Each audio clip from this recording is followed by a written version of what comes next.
프랑스 황제 나폴레옹의 이야기입니다. 나폴레옹이 황제였을 때에 민생을 시찰하기 위해서 저녁에 백성들 가운데로 들어갔습니다. 그냥 들어가면 안 되니까 평민의 의복을 갈아입고 그리고 백성들에게도 나아갔습니다.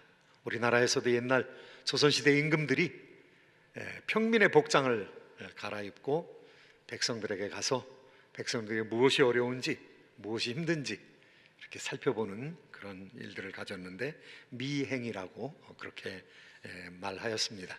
나폴레옹도 가서 일을 다 보고 저녁에 여관으로 들어와서 그 여관에서 아주 맛있는 음식을 시켜 먹고 그리고 거기서 자게 되었습니다. 하룻밤을 지새고 나와가지고 이제 돈을 지불하고 나가야 되는데 많이 썼습니다. 14프랑에 당시로는 굉장히 많은 돈을 지불해야 됐는데요.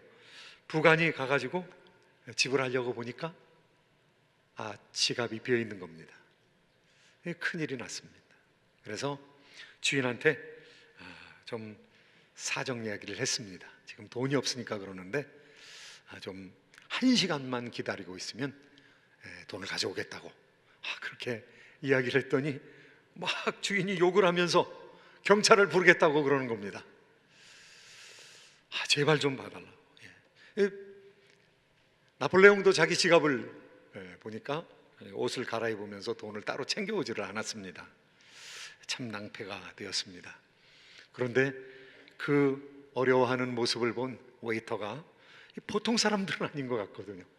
돈을 무슨 떼어먹을 사람들은 아닌 것 같거든요. 그러니까 제가 14프랑을 대신 지불할 테니까 갚으십시오.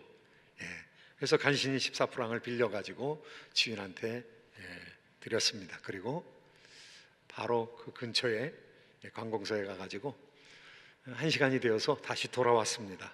그리고 14프랑을 갚았습니다. 그리고 주인에게 물었습니다. 이 여관 값이 얼마요? 3만 프랑이라고 얘기를 했습니다. 그러면 3만 프랑의 여관을 파시겠습니까? 그랬더니 팔겠다고. 그래서 매매가 성사됐습니다. 3만 프랑의 그 여관을 사서 그 여관을 웨이터에게 주었습니다. 당신은 황제를 알아보는 사람이요, 그리고 황제를 믿어준 사람이요. 이 주인은 황제를 알아보지도 못할 뿐더러 황제를 믿어주지도 않은 사람이니까 이 여관은 당신이 운영하는 것이 더 낫겠소. 여관을 사줬습니다. 주인이 바뀌게 되었습니다. 우리가 이 세상에서도 알아볼 사람을 알아보면은 지혜로운 것입니다. 사람을 알아보면은 참으로 지식 있는 사람이고요, 손해볼 일이 없습니다. 그런데 사람을 몰라봅니다. 교만해서 몰라보는 경우도 많이 있고요, 자아가 너무 강해서 몰라보는 경우도 많이 있습니다. 그것은 인간의 일이라 할지라도 예수 그리스도를 알아보는 것, 이거는 너무 중요한 것이죠. 왜냐하면 그 사람의 영생이 결정되어 있으니까요. 그 사람의 영생을 결정하는 일이기 때문에 예수님을 알아보고 예수님에게 바른 고백을 드리는 것은 결정적으로 중요한 것입니다. 여러분은 예수님을 누구로 알고 있습니까? 예수님을 누구로 아는가?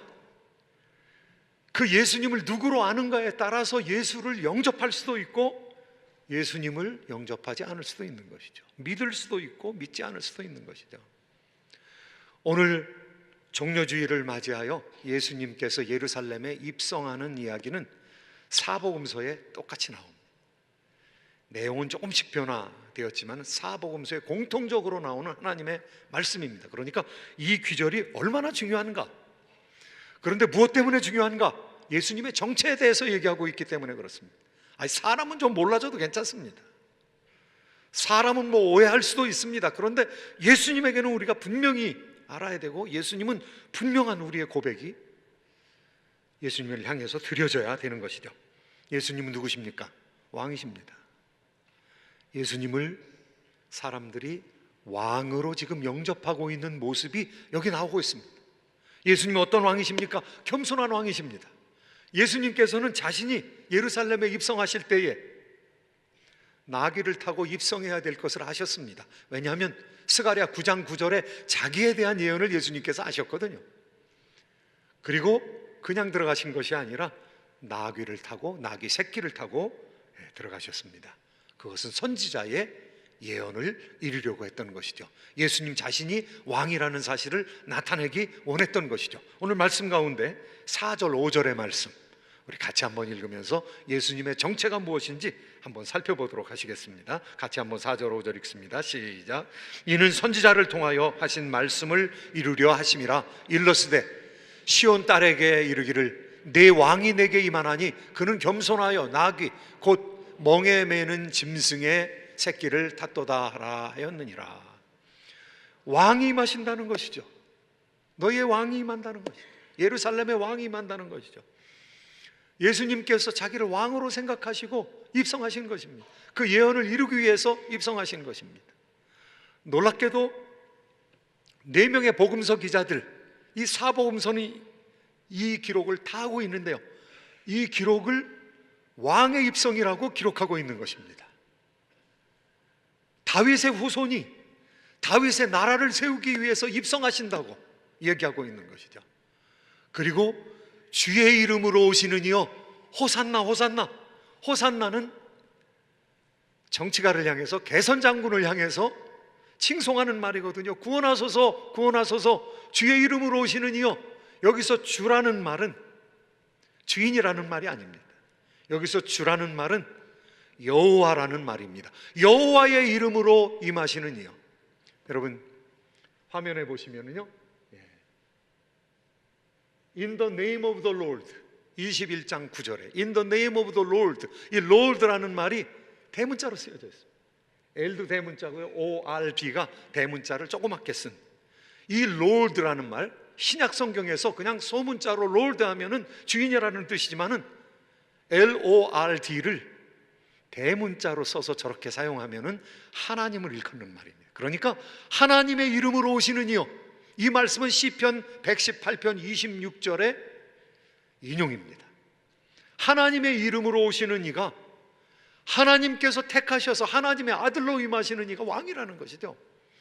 그 당시에 이 말이 외쳐질 때에 이거 왕의 개선을 말하는 것이구나, 유대 사람들은 다 알고 있었던 거죠. 그래서 마가복음, 마태복음에서는요, 그 앞에다가 다윗의 자손 주의 이름으로 오시는 이여, 마가는 주의 나라, 주의 이름으로 오시는 이여, 주의 나라를 위하여 주의 이름으로 오시는 이여, 다 이렇게 얘기하고 있어요. 그런데 시간이 지났습니다. 누가는 이방인들에게 복음을 전해야 됩니다. 요한은 가장 나중에 복음서를 쓴 사람입니다. 그리고 지금의 터키 지방에서, 에베소에서 목회 사역을 하신 분입니다. 그러니까 그 사람들을 위해서 요한복음서를 쓸 때는 이미 시간이 다 지나서 주의 이름으로 오시는 이여 하면 무슨 뜻인지 이방인들이 잘 모르니까 거기다가 설명을 붙여놓은 겁니다. 그래서 누가복음 19장 45절에서는 주의 이름으로 오시는 왕이여, 이렇게 해야 사람들이 헷갈리지 않는다는 것이죠. 왕에 대한 이야기라는 것이죠. 이 얘기가 요한은 주의 이름으로 오시느니 그 말이 뭐를 의미하느냐, 곧 이스라엘의 왕이시여. 예수님을 어떻게 받아들이고 있습니까? 그 당시 사람들이 왕으로 받아들이고 있는 거예요. 왕으로 받아들이고 있는데 예수님께서 나귀를 타고, 나귀 새끼를 타고 들어오십니다. 겸손하신 왕으로 오신다는 것이죠. 이 세상의 왕은 어떤 왕입니까? 이 세상의 왕은요, 군사가 없으면 쳐주질 않습니다. 군대가 없는 나라는 나라라고 쳐주질 않습니다. 그리고 아주 확고한 행정체계가 없으면 나라로 인정을 받기가 힘든 것이죠. 그래서 이 세상의 거의 모든 나라들은 군대에 의해서 나라가 망하기도 하고 군대에 의해서 나라가 세워지기도 합니다. 미국이 세워질 때 영국 사람과 군사적으로 싸움으로서 독립한 것입니다. 이 세상의 나라는 군대가 없으면 허울뿐인 나라인 것이죠. 그리고 군사적으로 승리하면 빨리 행정체계를 갖춥니다. 그래서 권력의 장치를 만들어내는 것이죠. 그래서 권력을 공고하게 세우는 것이죠. 그런데 예수님께서 어떤 왕이신가? 도대체 예수님은 군대도 없으시고, 도대체 예수님은 무슨 행정체계를 갖춘 것도 아니고, 예수님께서 왕이라고 하실 수 있는가? 예수님 자신의 얘기를 들어보는 것이 가장 확실합니다. 예수님은 자기를 어떤 존재로 인식하셨는가? 예수님은 정말로 왕이신가? 예수님께서 빌라도 앞에서 신문을 받게 되셨습니다. 살아나시려면 나는 왕이 아니다 그래야 됩니다. 왜냐하면 유대인의 왕이다. 그러면 유대인들의 사령관을 얘기하는 거지. 반란군 사령관이거든요. 그 당시에 헤로도 왕가도 있었고 예루살렘을 다스리고 있는 빌라도 총독도 있었거든요. 그런데 내가 유대인의 왕이다 그러면 그거는 죽겠다는 얘기하고 똑같은 것이거든요. 그러니까 예수님이 유대인의 왕이라고 그러지 말아야 합니다. 내가 유대인의 왕이냐 이렇게 물어보니까 예수님께서 요한복음 18장 36절에서 이렇게 대답하십니다. 예수께서 대답하시되 내 나라는 이 세상에 속한 것이 아니니라. 만일 내 나라가 이 세상에 속한 것이었다면 내 종들이 싸워 나로 유대인에게 넘기지 않게 하였으리라. 이제 내 나라는 여기에 속한 것이 아니니라. 예수님께서 답답하게 나라를 가지셨다고 내 나라 또 나의 종들 이런 얘기를 하는데 군사적인 나라가 아니라는 것이죠. 만약에 내 나라가 이 세상과 같은 폭력적인 지평에 속했다면 로마하고 싸워서 그리고 유대인들하고 싸워서 나를 지켰을 것이다. 그런데 내 나라는 세상에 속한 것이 아니다. 예수님 그렇게 말씀하시니까 빌라도가 긴가민가 하다가 좀 헷갈렸습니다. 그러면 네가 왕이 아니냐? 37절 말씀해 보니까 빌라도가 이르되 그러면 네가 왕이 아니냐? 예수께서 대답하시되 결정적인 말씀이죠. 내 말과 같이 내가 왕이니라. 내가 이를 위하여 태어났다. 내가 왕으로 태어났다. 이 왕권을 회복하기 위해서 태어났다. 이를 위하여 세상에 왔다. 이는 곧 진리에 대하여 증언하려 함이라. 무릇 진리에 속한 자는 내 음성을 듣느니라 하신대. 예수님께서 왕이시라는 거죠. 예수님 자신이 자신을 어떻게 파악하고 있는가가 굉장히 중요한 것이죠. 예수님 내가 왕이라는 것이죠. 특별히 마태는 예수님을 왕으로 증언하고 있는 사람입니다. 다윗의 왕가에서 다윗의 후손으로 태어났다는 것입니다. 다윗의 나라를 회복시키기 위해서 오셨다는 것이죠. 그런데 예수님께서는 그 일을 폭력으로 하시지 않는다는 것입니다. 군사력으로 하시지 않는다는 것입니다. 내가 나라를 세우는데 내 나라는 겸손한 왕이 통치하는 사랑의 나라다. 내 나라는 하늘나라다. 내 나라는 나를 사랑하고 내가 말한 진리를 믿는 사람에 의해서 세워질 것이다. 그 당시에 예수님 나라는요 왕밖에 없었어요. 제자들 12이 있었지만은요 예수님을 위해서 목숨을 걸고 싸울 수 있는 사람은 하나도 없었고요. 그리고 목숨을 걸고 싸워서도 안 되었어요. 왜냐하면 예수님의 나라가 폭력적으로 세워지는 나라가 아니기 때문에 그렇습니다. 어떻게 세워져야 되느냐? 성령 받은 사람들이 예수님을 따르는 공동체, 사랑의 공동체를 만들므로 세워지는 나라인 것이죠. 진리를 따르는 사람들, 예수님께서 주신 하나님의 말씀이라는 영적인 유전자로 충만한 사람들, 그 사람에 의해서 세워지는 새로운 구별된 나라, 그 나라를 예수님께서 세우기를 원하셨고 그리고 그 나라가 세워졌던 것이죠. 12명, 70명, 예수님의 부활을 체험한 500명, 그리고 3,000명이 회개하고 5,000명이 회개하고 예수님에게 속한 나라가 세상을 향해서 확장되기 시작했고요. 그 나라가 지금 70억 인구 중에서 20억에 이르는 가장 강력한 나라가 되었던 것이죠. 칼로 세우지 않았는데, 사랑으로 세웠는데, 진리로 세웠는데 그 나라에 의해서 엄청난 백성들이 생기게 된 것이죠. 예수님 왕이십니다.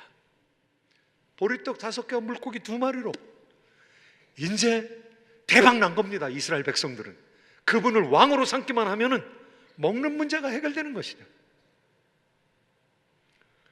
그런데 예수님의 프로그램은 그 왕이 아닙니다. 선지자적인 왕으로 가르치는 왕인 것이죠.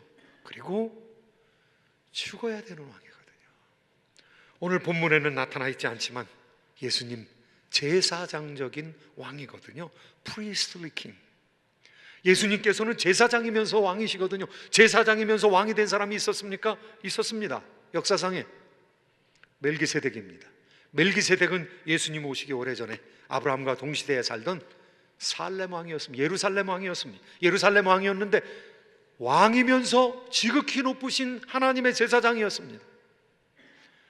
그래서 아브라함이 가서 그분에게 11조를 드렸던 것이죠.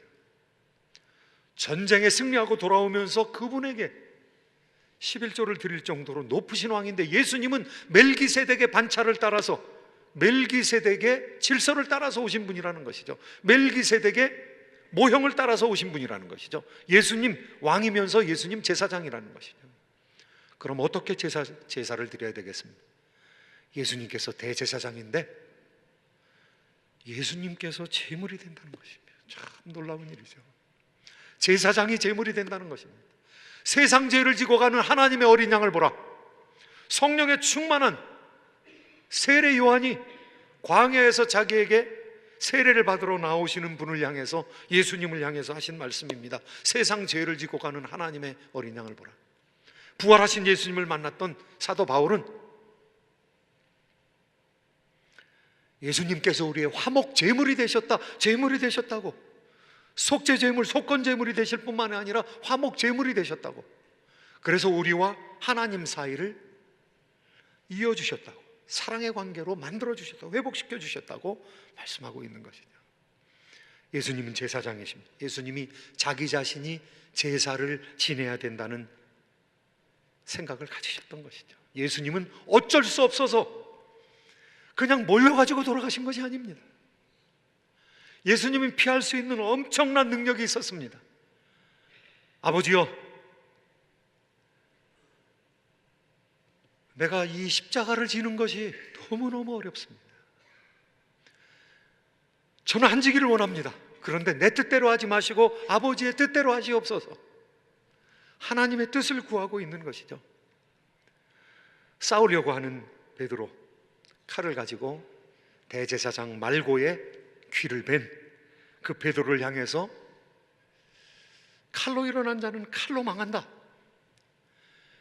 내가 지금이라도 12영이 더 되는 그런 군대를 이끌어다가 1만 2천 명이 더 되는 그런 사람들을 이끌어다가 이 사람들을 격퇴할 수 없는 줄로 아느냐?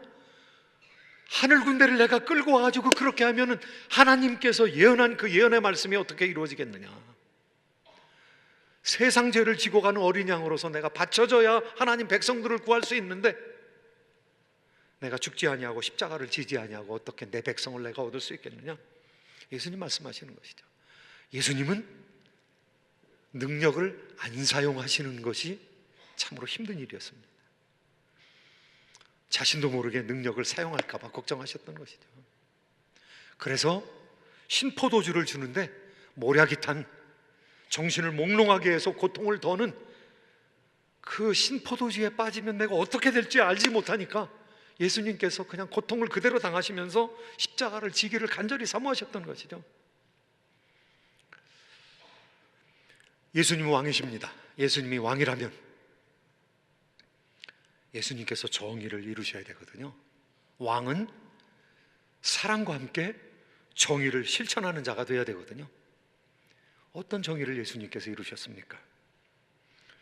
정의란 무엇인가? Justice. 정의란 무엇인가에 대해서 우리나라에서 100만 권이 팔린 책이 있습니다. 사회과학 서적인데, 이게 철학 서적인데, 사회 철학 서적인데 100만 권이 팔린다는 것은 참 공전의 히트라고 할 수가 있겠죠.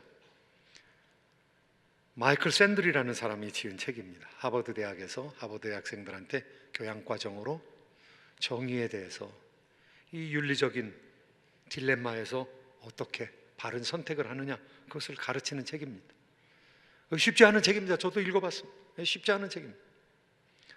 아마 그 책에 나오는 내용을 한 50%, 독자들의 한 50%만 이해를 하고 열심으로 의롭게 살아가려고 노력한다 해도 한국이 변할 겁니다.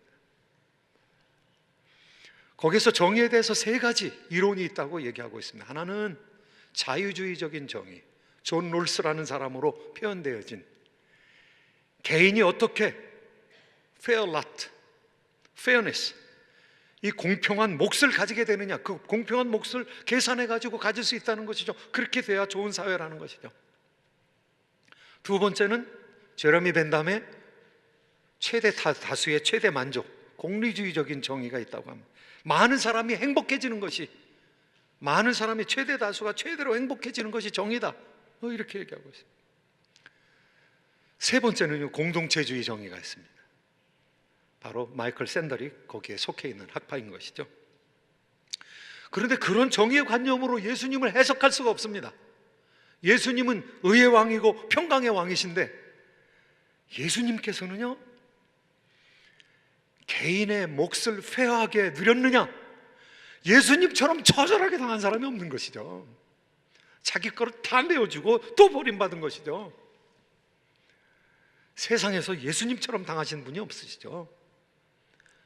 페어니스라는 관점에서 보면 예수님께서는 정말로 unfair, my life is unfair, 하나님께서는 예수님을 아주 unfair하게 만든 것이다. 예수님이 자기 행복 때문에 그렇게 하셨습니까? 물론 십자가를 넘어서 부활이라는 은총이 있는 것을 바라보셨습니다. 그런데 사람이 살아가는 것이 행복 때문입니까? 예수님의 행복 때문이라면 십자가를 지지 않는 게 행복이죠. 세상 사람들은 행복 때문에 살아가는 줄 모르는데 하나님께서는 행복한 자리를 박차고 예수님께서는 행복한 자리를 포기하시고 내려오셔서 행복을 저 멀리 던져버린 것이죠. 예수 믿는 사람에게 십자가를 지라고 합니다. 예수 믿는 사람이 행복이 아니라 반대의 길을 가고 고난의 길을 가라는 것이죠. 그런데 고난의 길을 통해서 예수님처럼 영광의 길, 행복의 길을 얻을 수 있다는 것이죠. 예수님께서는 지금 있지도 않은 공동체, 제자들도 다 도망갈 것이고 잘 이해도 못하는, 부활해가지고 지금 승천하는데 주여 이 나라를 회복할 때가 언제입니까? 혈육의 유대 나라에 매여 있는 백성이라고 할 수 있는 사람이 하나도 없는 그 공동체를 위해서 예수님께서 자기의 몸을 버리신 것이죠. 모든 정의를 얘기하는 사람들이 두 가지 정의는 꼭 얘기합니다. 응보 정의가 있어야 한다. 공적인 현장에서는 응보 정의가 이루어져야 된다. 잘못한 사람들은 심판해야 된다는 것이죠. 잘못한 사람은 그에 대한 대가를 받아야 된다는 것이죠. 이게 응보 정의라는 것입니다. Retributive justice. 국가에서 사람을 죽였는데 그 사람에 대해서 가만 놔두면 그 정의가 시행되지 않은 것이죠. 어떤 민주투사가 망치에 맞아서 죽었는데 그 사람에 대해서 정의가 회복되지 않으면 정의로운 나라라고 할 수가 없는 것이죠. 그런데 예수님께서 응보 정의를 만족시키셨는가? 예수님께서는 응보 정의를 만족시키셨습니다. 하나님께서는 죄악에 대해서 참을 수가 없어 하시거든요. 죄에 대해서, 사람에 대해서는 사랑하지만은 죄에 대해서 참을 수 없어 하시거든요. 그런데 예수님께서 제가 아버지께서 사랑하시는 자들을 위해서 십자가 지겠습니다. 그래서 제가 정의를 이루겠습니다. 죄의 대가를 지불하겠습니다. 그래서 하나님의 진노가 하나님을 사랑하는 백성들, 나를 사랑하는 백성들에게 임하지 않게 하겠습니다. 제가 그 죄를 지고 십자가에 처절하게 못 박혀 죽겠습니다. 하나님 앞에서 근처지겠습니다. 나의 하나님이여, 나의 하나님이 어찌하여 나를 버리셨나이까? 내가 하나님 앞에 버림당하겠습니다. 예수님께서 하나님의 응보 정의를 만족시키신 것이죠. 그리고 하나님 백성들을 받을 수가 있었던 것이죠. 하나님 백성들을 용서함 받게 만들었던 것이죠. 예수님께서는 Distributive Justice, 분배 정의를 이루셨습니다. 예수님께서 충분한 대가를 지불하셨기 때문에, 의로우신 예수님께서, 아니 하나님께서, 하나님 자신이 피조물을 위해서 죽기로 결심하고 하나님 아버지 앞으로부터 끊쳐짐으로 말미암아 분배하는 것이 생겼습니다. 분배할 수 있는 능력이 생겼습니다. 구원을 베풀어 주실 줄로 있습니다. 구원을 베푸실 수가 있었습니다. 죄를 사함 받으니까요, 죄를 사함 받으면 하나님께서 죄를 용서하셨으면은요, 성령께서 임재하십니다. 성령을 받게 해주십니다. 그리고 천국을 기업으로 허락하여 주십니다. 놀라운 은혜, 우리가 할 수 없는 일들을 하나님께서 우리에게 배분하시기 시작하시는 거죠. 저와 여러분, 죄 용서 받으신 것을 여러분 믿으십니까? 성령 받으신 거 믿으십니까? 천국이 우리 앞으로 거할 처소가 되는 것을 믿으십니까? 이거 우리가 분배받은 것입니다. 값없이, 그러니까 은혜인 것이죠. 은혜로 이것을 받은 것이죠. 은혜로 분배받으신 것이죠. 이 세상 가운데서도요, 세계가 제대로 된 세계라면요, 열심히 일했는데 열심히 일하는 것에 대가를 받는 사회가 정당한 사회입니다. 근데 열심히 일했는데도 불구하고 너무너무 가난하고 연약해서 감당을 할 수 없을 때는요, 좋은 나라들은 사회보장 정책이 있습니다. 그래서 work based 시스템이 아니라 need based 시스템으로, 내가 일해서 받는 것이 아니라, 내가 일은 부족하지만은, 일한 것은 부족하지만은 내가 연약하기 때문에 연약함에도 불구하고 분배를 받는 나라, 그런 나라들이 세워지는 것이죠. 복지국가가 세워지는 것이죠. 세 번째는요, 이거 세상에 있는 사람들이 별로 얘기 안 하는 정의입니다. 그런데 하나님 나라에서는 이 정의를 얘기합니다. 하나님 나라에서 정의는요, 회복정의라는 거예요. 회복정의. 하나님께서는 사람한테 도와주고 그냥 거지되게 만드는 것이 아니라 사회에서 복지정책으로 수혜를 받는 사람들이 얼마나 타락합니까?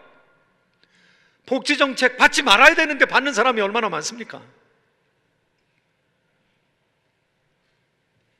받을 필요 없는데 받는 사람이 얼마나 많습니까?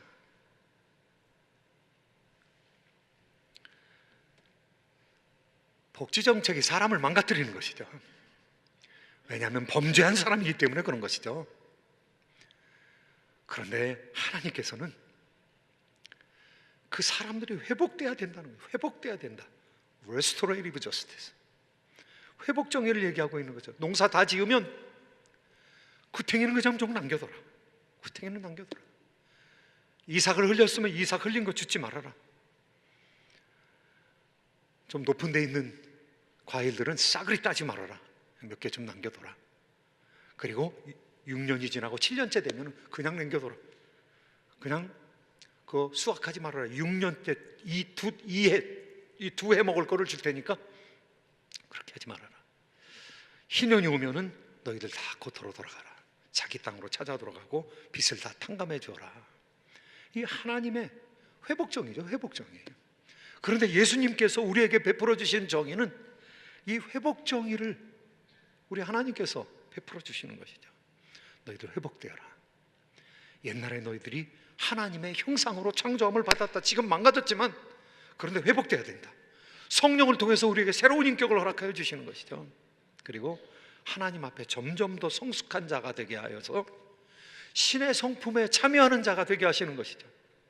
우리 하나님께서 우리에게 먹고 사는 문제를 굉장히 중요하게 생각하죠. 그래서 열심히 일해서 먹고 살면서 자기의 무화과나무 밑에서 다른 사람에게 매이지 아니하고 살아가는 것을 정말 중요하게 생각하고 있는 것이죠. 그래서 하나님의 백성들이 교회로 탄생했을 때 교회에서 부자와 가난한 사람들이 서로 먹고 나누고 마시면서 원시적인 의미에서 은혜로 충만한 성령 공동체, 말씀 공동체, 그리고 서로 돕는 코이노니아 공동체를 이루게 되었던 것이죠. 예수 그리스도 정의로우신 왕이십니다. 그리고 그분이 이제 마지막으로 오실 때는 이 세상의 정의로운 나라, 그리고 사랑이 풍성한 나라를 세우실 것입니다. 이 사랑을 우리에게 베풀어 주시기 위해서 예수님 십자가를 지시고 우리에게 자신의 살과 자신의 피를 찢어주시고 또 흘려주셨습니다. 예수님의 은혜 가운데서 하나님을 닮은 정의와 사랑의 백성들이 되시기를 예수님의 이름으로 축원드립니다. 기도하겠습니다.